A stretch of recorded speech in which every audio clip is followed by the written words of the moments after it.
Well, in respect for everybody's time, I want to get started. With always on these calls, people slide in at all times during this. We always try to do them at lunch hour, so I know people have meetings that run late. A little format change this time around. Normally, this is purely a discussion between the members here to share what's happening in your districts. We will allow time for that again today. But at our last call, part of it is even finding the topics. At our last call, one of the things that came up pretty regularly that we just talked is the kind of mental health aspects for the kids in our schools, for the kids that are virtual, for our staff as they're remote working, and just everything. And I say our because even MASB staff is still remote. So even though we're not a school, we deal with the same kind of questions about mental health and everybody engaging. And very clearly, we don't sit at MASB staff with expertise in child mental health welfare. And so we reached out. We have a guest with us today. Kathy Weaver is actually the president-elect from the Michigan Association of School Social Workers. She has been a school social worker for over 20 years. She's currently with Dearborn Public Schools, and prior to that with Livonia Public Schools. So really wanted to bring somebody to you that could share what she is seeing in the field, share her expertise. She's already put in the chat window a number of tools, and I'll let her touch on what those are.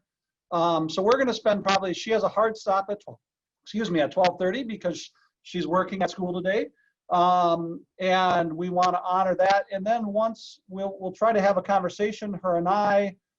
You can post questions in the chat, and so we'll give time in her first half an hour to be able to get questions to her and get them answered. And then in the second half, we will spend the time that we normally do talking about what each of you are doing in your districts that might be similar or dissimilar that you're finding effective in this space. So with that, I want to say, Kathy, welcome. Thanks so much for joining us today. Thank you. Thank you so much for having me. I appreciate it. I look forward to sharing with you some of the information that I have, and then answering any questions that you may pose. Well, first, if you just share with the group, like how the resources that you shared, what are they, so that folks know ahead of time before they're clicking on the links what you shared with absolutely. us. So the first 3 links are referring specifically to staff wellness. The first one is an article that is related to stress. And it gives a really nice definition, an interesting different look on what stress is. And it was an eye-opener for me as I reviewed it, that part of stress is not having the tools that we need to meet the demands that we face. So when we think about how we can remediate the effects of stress, that's one of the things that we need to keep in mind. The second one is the physical symptoms of stress. Oh, and if I'll back up a little bit. That first link within that article, it takes you to a 45-question survey. This is again for staff. The survey is for what level of stress do you have, and the responses and the totals are right there, so a staff member could evaluate themselves to determine where they are. I took it myself, and I was a little surprised where I was. I know that I feel the stress every day, but to see it numerically, to have some data, was a little bit of a shock. So that's embedded within that article, that first article. The second one is the effects of stress, and there's a list from I wanted to say pediatric, but I don't mean that, from physicians saying what stress looks like physically for adults. And then the third article is a great link. It's a tool to journal about stress. And I don't know if anybody saw recently in the news that Matthew McConaughey has just released a book of his past journals. He's kept journals over the past 20 years. And now he is sharing that with the rest of us. And I mention it because it's interesting that whether you're in school or you're in mental health or you're in Hollywood, everybody's paying attention to how they're feeling and what's going on. And we even have, folks in all different walks of life who are taking care of and being mindful of what's going on in their lives and how things impact them. Okay, sorry, let me back up again. If you're interested, I believe the book is entitled Green Light. So that's a Matthew McConaughey book, and it just journals where he's been and his thought processes. And the final one is a screening tool out of the University of Michigan Trails Group. It is a screening tool for students. And we're sort of beginning with the end in mind when I talk about screening, because I think that's the number one takeaway when we're talking about mental health. If we don't have a handle on what it is that folks are experiencing, if we don't know what the metrics look like for individuals with their levels of stress, it's really complicated to figure out what tools and what supports they need. Thanks for that. I know clearly you're a school social worker, so your expertise is in the child side of this, not in the adult side. But you mentioned taking the assessment yourself on the stress side. You clearly, you have peers that you're working with. I'm assuming right now that Dearborn is largely virtual. Am I wrong in that? Or are you in a hybrid model? Nope, we are virtual. We do have learning labs that are going on, and in the learning labs, those happen just a few hours of the day with very limited amount of students, no more than 3 students per staff member. So I just, anecdotally, clearly I'm guessing you're still interacting with some of your colleagues across the district from a work perspective. Is the stress issue a topic that's coming up? I mean, are you, as you're talking to each other, is this something that, we're hearing it anecdotally in districts, I think, but what are you hearing on the adult stress side of things? Right now, what I'm hearing from colleagues is that the district is making the assumption that there is stress and neglecting to ask, what is your stress?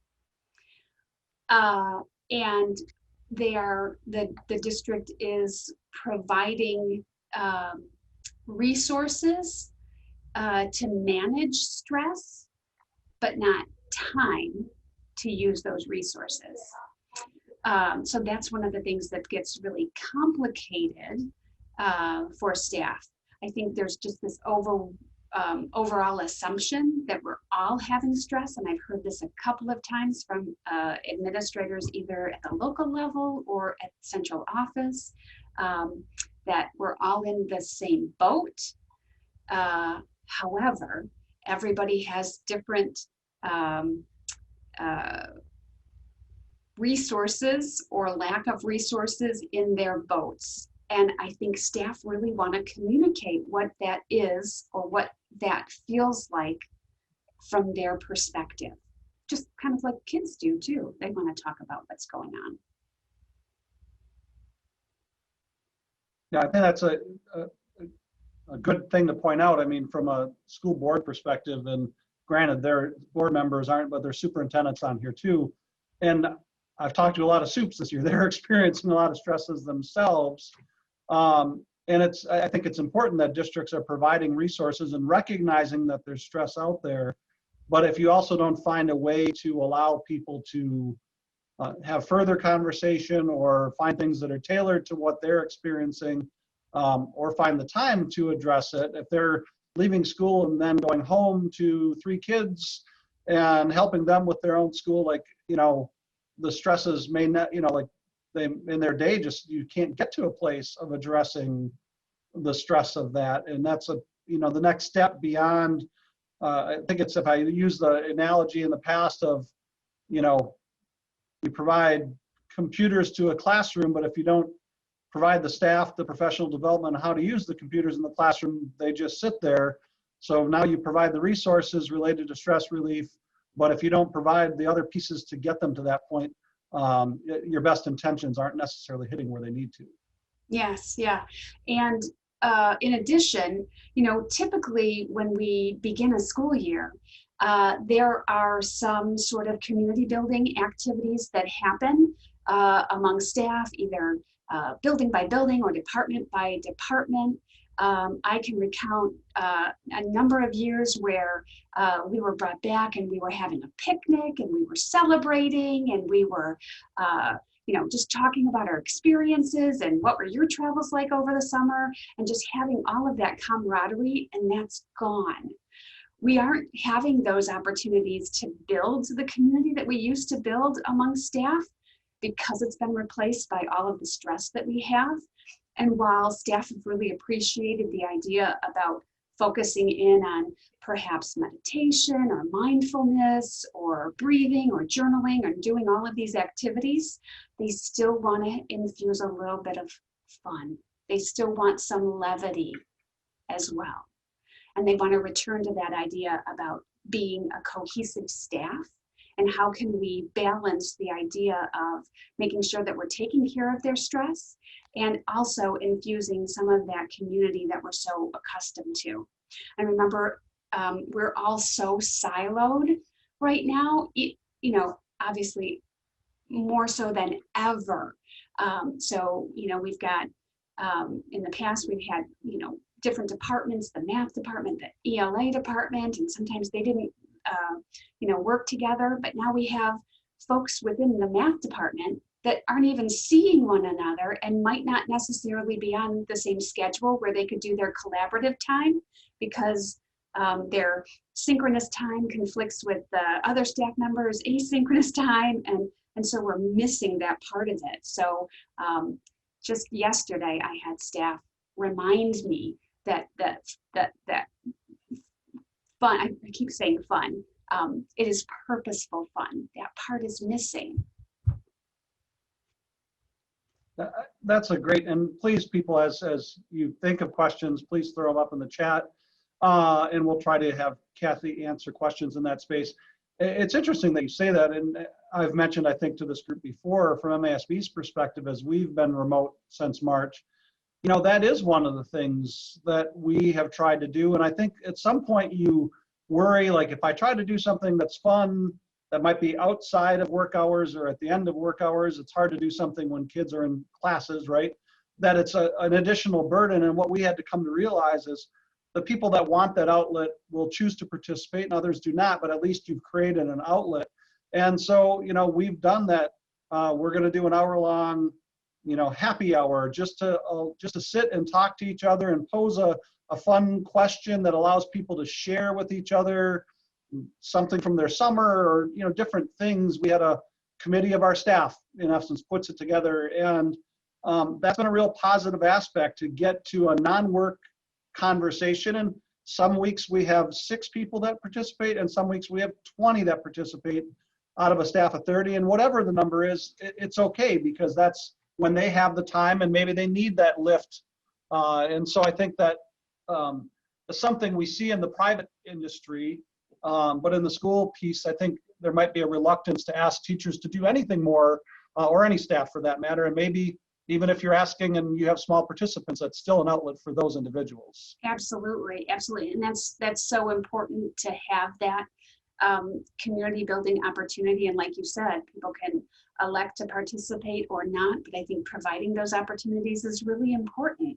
I think back to the cultures that were built in non-school settings in the business arena where, they were having breaks and fun and infusing different opportunities. And, we would have the PTA would come in and they would provide either snack breaks or, something to celebrate everything that's going on. And we just don't have that opportunity right now. Obviously, safety is paramount. And of course, we wouldn't want to change that in any way. But if we could build in those opportunities, I think staff would be very, very interested in participating. And appreciative. I'm watching the clock and it's going by quickly. So let's pivot to your expertise on the student side of things. Just to give us, what are you experiencing from a student perspective, the struggles, in your case, with virtual learning, with maybe not having the interaction that they normally have with other kids, and what are some solutions in that space? Oh boy, okay, that's a very loaded question. There are a lot of parts of that I can unpack. The first part that I want to talk about is one of the things that both students and families are experiencing is the difficulty with keeping up with the work. And for somebody like myself, who is in a building where I would say a great majority of the families are in multi-generational homes, there is an enormous demand for whatever electronic devices there are. An example that I can share with the group is yesterday I was working with a youngster who had, there were 4 people in the background and 3 animals. And there is a lot of demand for attention in that situation. So we've got the first grader in the background who was sitting on a stool, and he's on an iPad and he's trying to pay attention. The grown-up in the middle, and a high schooler on the couch, and my middle schooler seated. And my middle schooler that I'm working with, he has the computer. And the high schooler is waiting for the computer. So there's all this competing factors going on. And the grown-up in the center is trying to orchestrate everything that's going on for those 3 youngsters. So it is that stress about how do they keep their kids plugged in and get those assignments completed and turned in on time. And then for somebody who is in a secondary building like myself, there is the schedule to keep track of. And, you know, when we were boots on the ground in the building, we have a block schedule with A days and B days. And to keep track of that remotely is really complex. So it is that level of stress that becomes really complicated for folks. So that was the first part. Remind me the second part of your question. Solutions too. I mean, that's one of the struggles that they're having. What are solutions that schools can provide? And I actually put a piece in chat, which is I've heard from a lot of districts with that exact issue that you just brought up.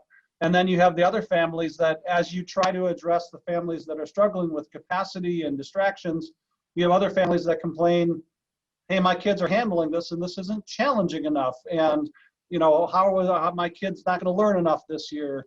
And it puts a district in a really tough space. And so I don't know that there are good solutions, but you might have some ideas. I do.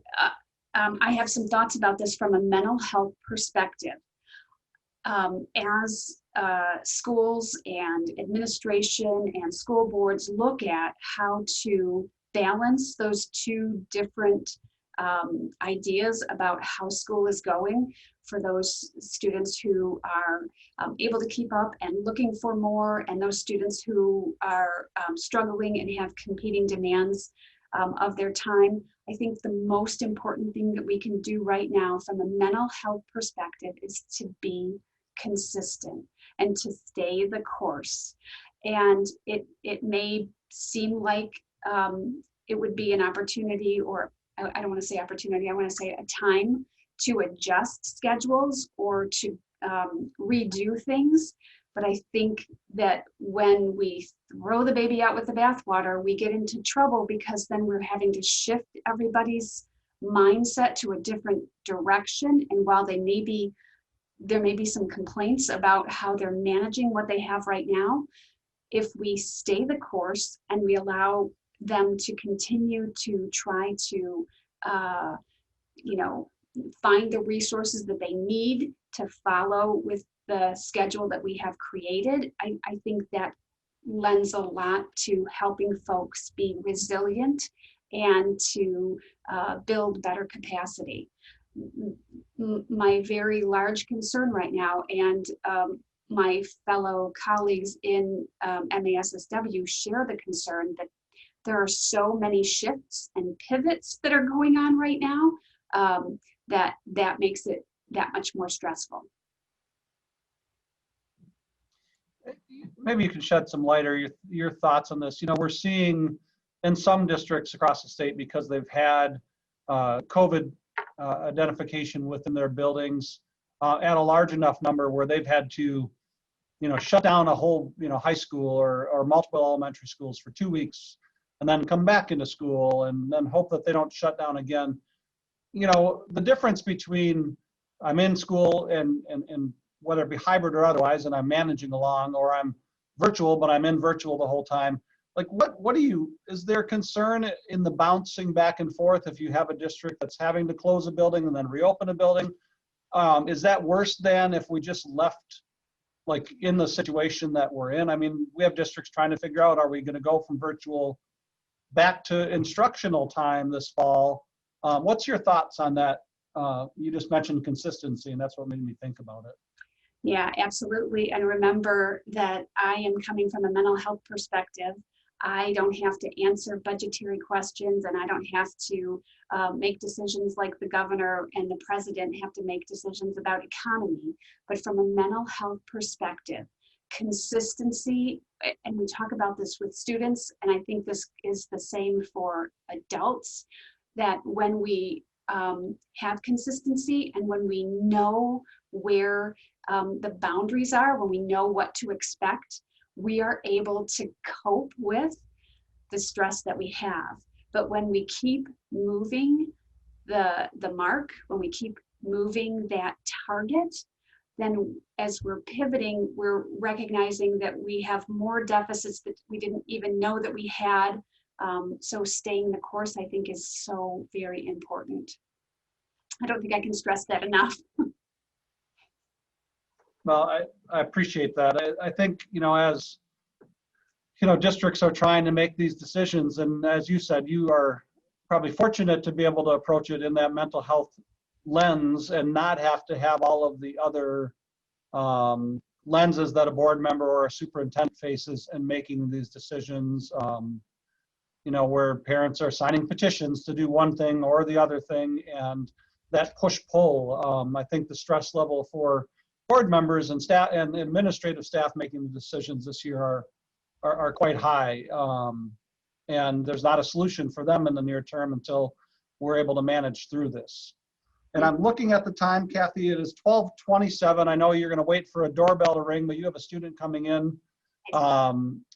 So I didn't see any chat items come up at this point. I appreciate the resources that you put on there. I'm sure people will be using those and just sharing your ideas. I think the assessment piece on the staff idea is worthwhile. Clearly, I think a lot of districts are looking at screening on the student side.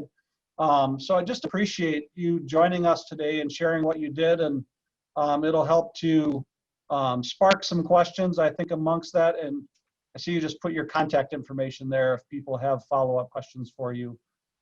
So appreciate the resources, Monica, are right at the top of the chat from Kathy directly. There are 1, 2, 3, 4 individual links. The first 3 are for your adult staff members, and the last one is a student-related link. Yes. And just really quickly, that student-related link is for the Trails screener, a fantastic tool. That is not a paid promo. I don't have any relationship with the University of Michigan. However, I was working with the Senate Majority Leaders Group back at the beginning of the summer, and working on the governor's Return to Learn program, and one of the recommendations was to do a universal screening. And if districts haven't had that opportunity yet, it's not too late. We still need to find out where kids and families are at. All right. Thank you very much, Kathy. Really appreciate the time that you gave us today, and we'll let you go so that you can do the work that you're paid to do in your district. All right. Thanks so much. Bye-bye.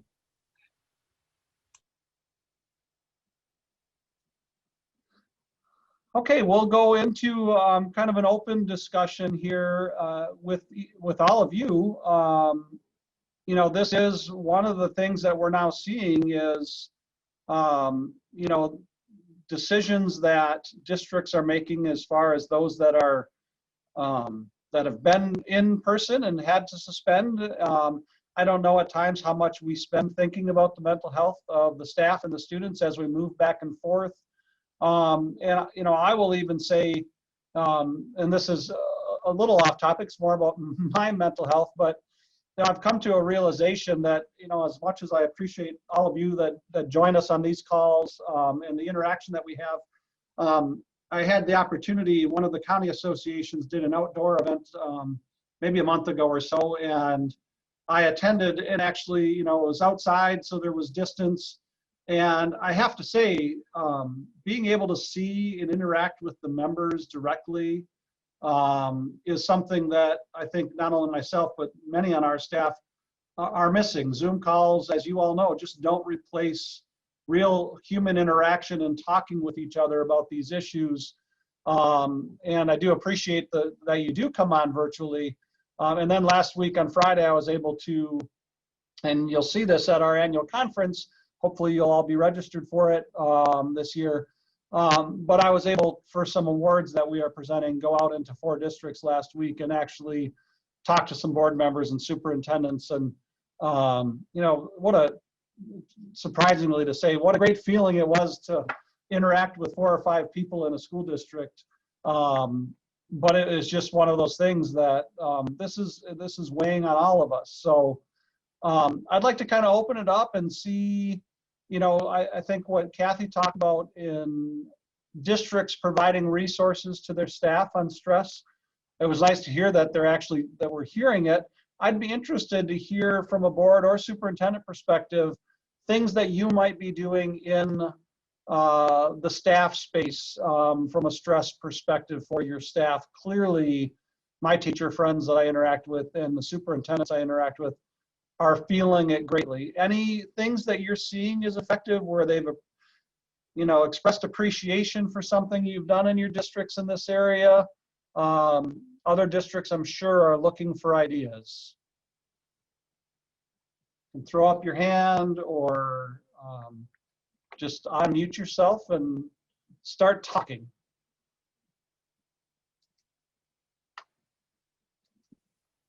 One of the things that we do, and I'm from Grand Rapids Public, and one of the things that we do is at the end of every board meeting, we have a chance to say something not related to any of the business or anything like that, but just compliment somebody. And it's been my pleasure to be able to say every school board meeting we have, you know, we thank the teachers and the staff and the people that what they're doing. And usually I will get some emails from teachers or staff or somebody who's heard that, and, you know, we'll always comment about thank you for saying that. So I know that at least some people are hearing me, and some people, you know, are acknowledged that they've heard it. But as a retired teacher myself, I am just amazed at the kind of work that teachers have had to do. We changed platforms. We had Google School, whatever. And now we moved to Schoology, and we're just trying that at a couple of pilot schools. And my granddaughters happen to be in those pilot schools. And it's difficult to understand. I can only imagine how difficult it must be to put everything together. So that's about the only thing that we have. And, you know, we're always reaching out to the union to make sure that what we're trying to do is something that they can live with. Yeah, I think something, I mean, it doesn't get to necessarily the root of the stress, but something as simple as a thank you to your teachers, to your administrators, makes them at least know that as a board, you're paying attention to what's going on. Because, you know, I think sometimes they get lost in their day and they don't feel that anybody's paying attention or thinking that this is a much different place for them this year. But it is definitely, you know, even if it's not, you know, more hard or less hard, the difference itself is something that creates the stress in its own right. Maybe what are you hearing from your administrators as it relates? I know many districts don't have the resources with social workers and counselors, but are you hearing of you know, significant uptick of kind of mental health needs of your students as they're going through this, particularly those superintendents that might be on today? Are you, if you can chime in, are you seeing a need in that space? I know we've got a couple of ISD soups here that provide some of the social workers out and counselors out to their local districts. What are you hearing about the kind of the mental health utilization amongst the student side of things this year?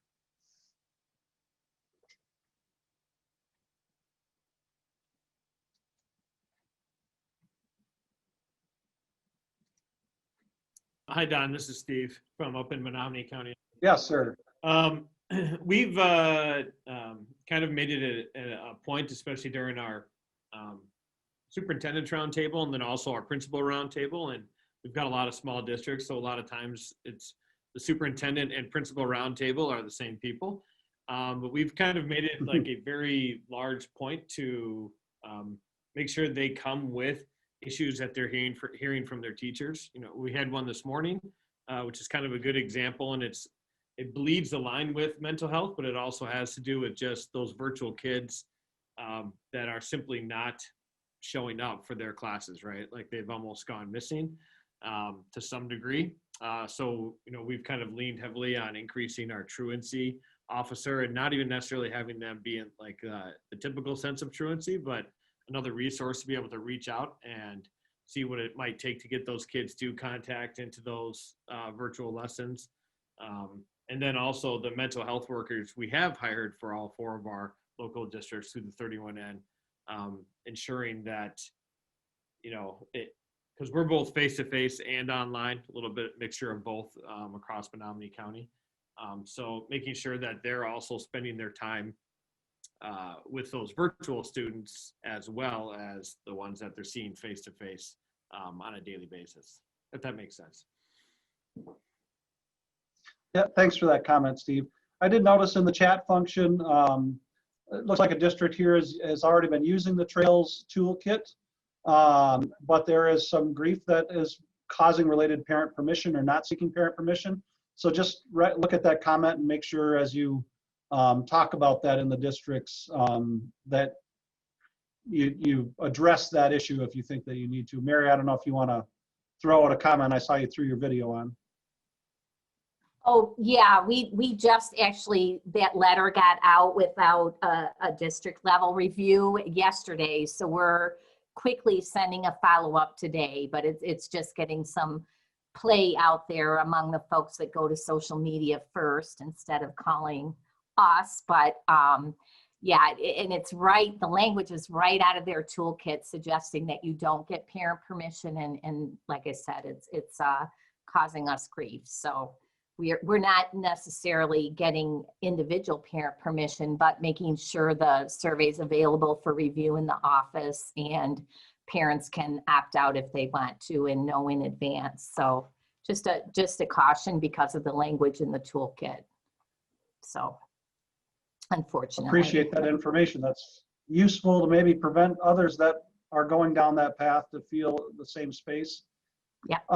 You know, Steve mentioned something too that I've heard from other districts, and it falls away from the mental health topic, but I think it is a big topic. As we went through count day now a week and a half or a week ago, whatever it was, you know, I've heard from a lot of districts, you know, oh, we're 5% down, we're 10% down.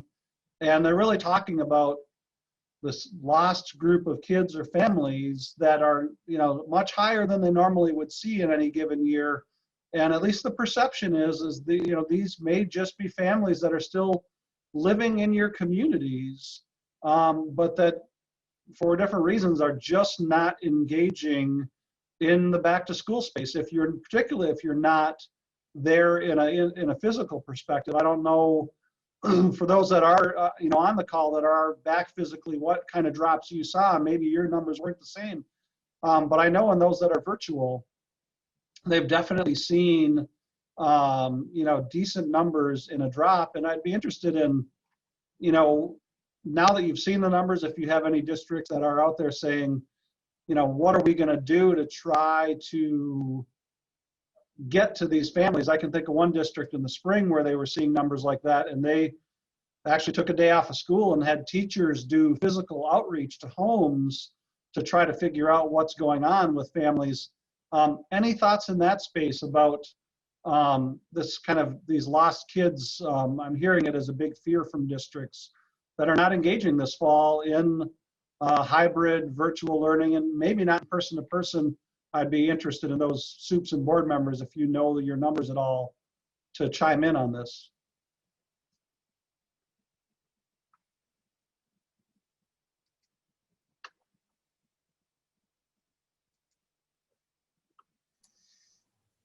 I was surprised, at least in comparison to what we were expecting, the bad news we were expecting, it wasn't nearly as bad as we thought. And, we did lose some kids. But what we do is any teacher who has kids missing from a class, because it's all virtual, they're supposed to be calling their homes and finding out what's wrong. So if they are enrolled and they are supposed to be in a particular class, the first line is for the teachers to reach out and see what's going on. And then after that, they involve the principal and the administration. But the first line is the teachers. I appreciate that. That's helpful to know for others, I think.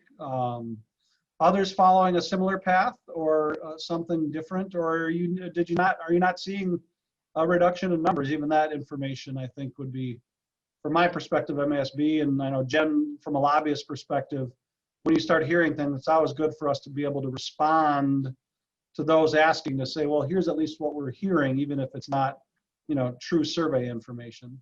We're down in Northville about 4%, which is really the differential between our exiting senior class and entering kindergarten class, but we usually make up that differential close to fully. We're seeing, and we have a choice right now in elementary of full virtual or fully in with small group cohorts. At elementary, we're hybrid at middle and high school. We think that we have more of our kindergarten students that are homeschooling, and so we have a space of individuals that I think that are wanting to homeschool rather than have our virtual school. And we also have had some loss to our private schools that were offering more of a regular return right from the beginning. But we're still analyzing that and certainly hoping to reconnect. We're making sure we're reaching out to those families that are connected with us, but still analyzing the drops altogether. So. Yeah, this would definitely be the year where, before you talk to legislators about making kindergarten mandatory, and they were like, everybody goes to kindergarten.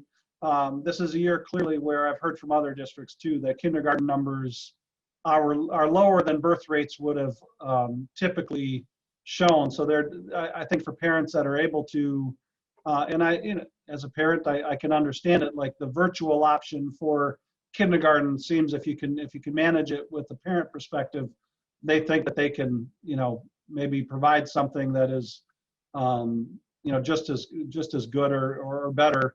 I don't know if they're right or wrong in that space, but I have heard the kindergarten space is definitely one, and because it's an optional space, that is one that I'm hearing about. Steve mentioned a little bit, not quite in the same vein, but the truancy space. With ISDs enforcing truancy, I wonder, if you have a percentage of your kids that are just not engaging, we have such a different year what does truancy look like? How do you enforce it? Do you, really push parents in that space? Howard, I see your picture and your mic unmuted, so you might have a comment on one of our previous areas. That is true. I just looked up, we just got a email from our CFO saying our count day numbers are about 3% down, of which half of that is kindergarten. So it really is exactly what you said, that I think parents, because kindergarten is optional, are just holding the kids back. Thanks for sharing that. Don, Any this comments is on Steve. that? Yeah. I was just going to say, it's the kindergarten numbers, I think, are down across the entire state. And then it's really evident too in the early childhood, like in GSRP and some of our early childhood programs. That's pretty heavily down across the state as well. Now, Stephen, at least in your area, maybe through MAISA, when you say that GSRP numbers are down, do you think it is because of, we have schools in a virtual offering in that space? Or, I think, the northern half of the lower peninsula, the upper peninsula, most are back in person. What do you think drives the shortfall in a program like that? Is it just kind of fear from a health perspective? Do you think that's driving some of that? It's probably a big combination of all of it. And then there's the fear aspect of it. There's some where they are not real interested in a virtual component. Virtual preschool is not that attractive to parents. The other aspect too, I think, is consistency. I think that's what's been hurting us the most. I mean, we're usually it's we're taking on families that we don't get paid slots for in Menominee County, and we have open slots this year, probably for the first time in, I don't know, however long we've been doing GSRP, quite frankly.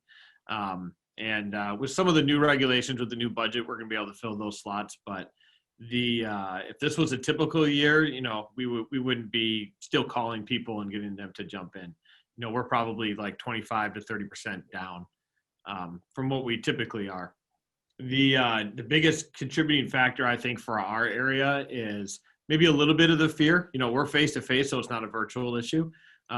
Maybe a little bit of the fear, but I think the other thing is consistency, because we have had to close some school buildings and shut them down, whether it's for a day or whether it's for up to 2 weeks, because cases have risen inside the buildings. So I just don't think they like the lack of consistency and trying to plan for childcare or when their kid's going to be coming and going. That's I bet it's one of the, in my mind, that's one of the major issues. Yeah, I happened last week when I was doing one of the awards that I mentioned earlier. The room that we were in was in a administrative building where they also were. There was a 3-year-old program next door, and one of the other pieces, and I hear from members on occasion, and I'm sure all of you do. I mean, depending if you're requiring masks or not requiring masks, people that if you don't, just like we said from August, right? If you require them, there's parents that won't send them, and if you're not requiring the parents that won't send them, and this program, and what we're hearing from most schools now that are requiring them, even 3-year-olds. And in this setting that that I was next to last week, they were saying they have not seen any problems from their kids, whether it be at the 3-year-old or at the elementary level, wearing them. Their biggest pushback is still from parents that don't like it. Yet the kids are, particularly the younger kids, high schoolers are at times, I think, more apt to disobey. But from young kids, like, it doesn't even seem to be much of an issue. They're just keeping them on their little face going about school. And as long as everybody's wearing them, the kids feel comfortable because then they're not different. So I can see where the inconsistency creates a big problem in that space. other topics that you're struggling with that you would like to touch base on? Howard, I see you just Yeah. unmuted. With the uptick in COVID cases in Michigan and across the country over the last couple of weeks that the press is reporting, are you hearing, Don, that districts are reconsidering their hybrid models? You know, that's a great question, Howard. I think it's almost too soon for me to be able to say I've heard. I was in one of the districts I was in last week. They were actually moving forward with, you know, going from a more virtual setting to a more hybrid model. They're doing it in stages with elementary and then high school to get to a space. I do think one of the things that we're seeing, and Jen Smith and I had a email string this morning, is that schools, particularly, and I'm not trying to say, but schools that have done a good job with mask wearing and contact tracing have done really, even those that have been fully in person, have been able to manage in most cases without substantial shutdowns. And as you know, superintendents are hearing from their peers in that space.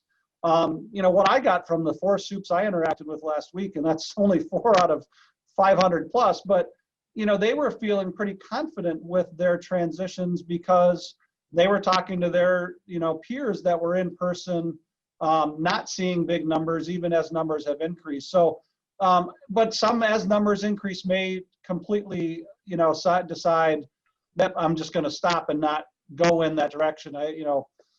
My district's not making a decision until December, you know, their trimester is December 3rd. So, you know, if numbers keep increasing, they may back off, and you may see things from your county health departments as a county increases. And that's what Jen and I were addressing today was, you know, do county-wide numbers impact what happens with schools? Because, you know, I guess Ingham County would be a great example. Michigan State has pushed up the numbers in Ingham County, but that may not have any bearing really on what a school district in the county really should do or shouldn't do, sort of thing. Let me ask you a totally different question. In our area in Southeast Michigan, private schools seem to be opening on a face-to-face basis, and we're losing kids supposedly to private schools. Do you have any feel of where charters are in terms of this whole thing? Because I really haven't heard much about what the charter community is doing. Are they closer to the private school model, which is more face-to-face and kind of free market approach and no masks, or more along what's the traditional public schools are doing? I actually meet with the executive directors, both from the non-public schools and the charter schools, about every 2 weeks. And, you know, I think charters are much like the space that we are in public schools, depending on the county that they exist in and the kind of culture of the community that they exist in with their parents. I mean, and realize even in Michigan, you know, the majority of kids started the school likely or close to the majority virtually, but the majority of districts actually started face-to-face when you really think about how our, you know, Southeast Michigan being the most kind of conservative in opening. But in talking to even to the private school executive director, at least earlier in the fall, they were having parents. I think some of the slots that they have open right now are for parents that didn't participate in the face-to-face offering that private school was making. They were not expecting to see much growth in their student population this year because they had parents that were not interested in being in a face-to-face environment.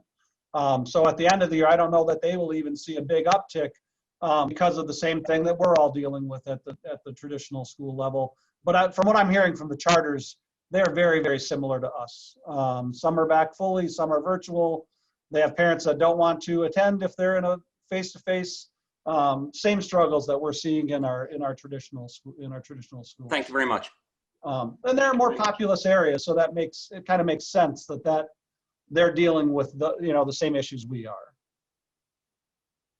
Well, I'm from Grand Rapids, and we started out totally virtual, and our plan was after the first 9 weeks to go to a hybrid. And so we had announced it, and we were planning on starting it next week, Monday, but there was so much opposition, of course, from at least all the emails that we were getting so much opposition for sending the kids back because of the uptick in the cases. So we made the decision yesterday morning just to keep it at, video until after, after this semester. But as soon as we made that decision, the emails came from all the people who didn't want to give up the hybrid. But at this point, we have a lot of families that live in multi-generational homes, and that's one of our biggest concerns. And that's what the concern was expressed a lot by the emails that we got. So right now, Grand Rapids Public is all virtual, and we're going to stay that way at least till after Christmas. That was a good point, Catherine. Actually, Lansing Public Schools had a tentative return date in the middle of the fall, and they just last week made a decision to remain virtual until after Christmas and the end of the semester also. So Howard, there are a couple that are making those decisions different. It's not a different decision. They were going to revisit it, middle of the fall, and they, at least a couple, as Catherine just mentioned, have made the decision to stay in a virtual space. Another totally unrelated question, unless anyone else wants to interrupt, which is we're getting close to a lame duck session of the House and the Senate in a couple of months or a month and a half. Now that we have a governor who's of a different party than the legislature, are you or Jen expecting any sort of lame duck action? I'll let Jen answer that question. Always. I don't think there's ever been a lame duck we've gotten through without action. Our next Member Matters is actually going to cover this in more detail as far as what we're looking for. Jeff and I will join Don to sort of give you a heads up on what's coming in lame duck. But it'll be interesting this year because you've got two different things at play. You have the idea that the legislature is one party and the governor is another, so there's a veto threat to things that they might want to slam through. But at the same time, there's a lot of things that they still want to clean up from the Supreme Court case that struck down all those executive orders. And so they're still working on some of the issues related to the COVID emergency, mostly not dealing with schools at this point. You never know what they'll think of, as well as the other things that those that are leaving, being term limits, are going to want to get done before the end of the year. So it'll be interesting. I think it's going to be busy, unfortunately, but we'll see. And like I said, we're going to have the next Member Matters will focus on that specifically, because hopefully we'll have a little more information at that point. Jen, would you expect, if by chance, and we find out in 2 weeks that the House flips, would you expect the volume of legislation increasing because of that? Normally I would say yes, but with the governor being a different party, even if the volume of legislation increases, it doesn't mean the volume that will get signed into law will. So it'll be, I don't know how much of that will make a difference except on the COVID related issues. If the House flips, I think you're going to see a huge focus on anything that was done in executive order to figure out what the Senate and House will agree to and what they won't, because they're going to want to get that set before the House flips. Thank you.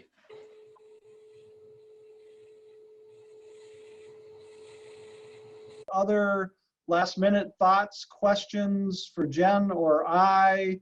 I kind of threw out the encouragement earlier. We have annual conference coming up in a little bit more than 2 weeks, I guess, or 3 weeks. I encourage you, and if not you, maybe you're the choir that I'm preaching to, but in having it virtual and free of charge to all of our members this year, encourage those board members maybe on your boards that don't normally attend to do so and try it out. I think the content is awesome this year and it will be enjoyed. The system we're using is pretty easy. It's not Zoom, but it is one more tailored to offering a conference through. I just think it would be you'll be missing something if you don't participate in that. And I just hope that everyone will be able to do that. Don, I just thought of something. The election day is on Tuesday the 3rd, and the conference starts on Friday the 6th. Is there any problem with newly elected school board members from attending the conference? Not at all. We have this issue almost every year at conference. This year it's even easier because it's free. Everybody just understand, we still do need to register. So if you're planning on coming and you let your district know you were going to go, or maybe you didn't, if your district secretary normally registers you, let them know to do that because we still need registrations. But same thing, if you have new people elected or maybe you've got people running unopposed and you want to encourage them to participate, do that now, let them know. They can register and then attend on that Friday and Saturday for the conference.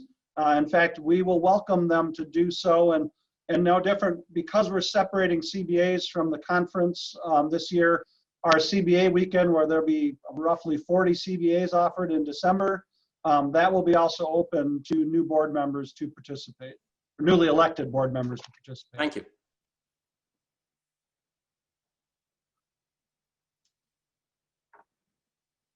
And with that, thank you, everybody.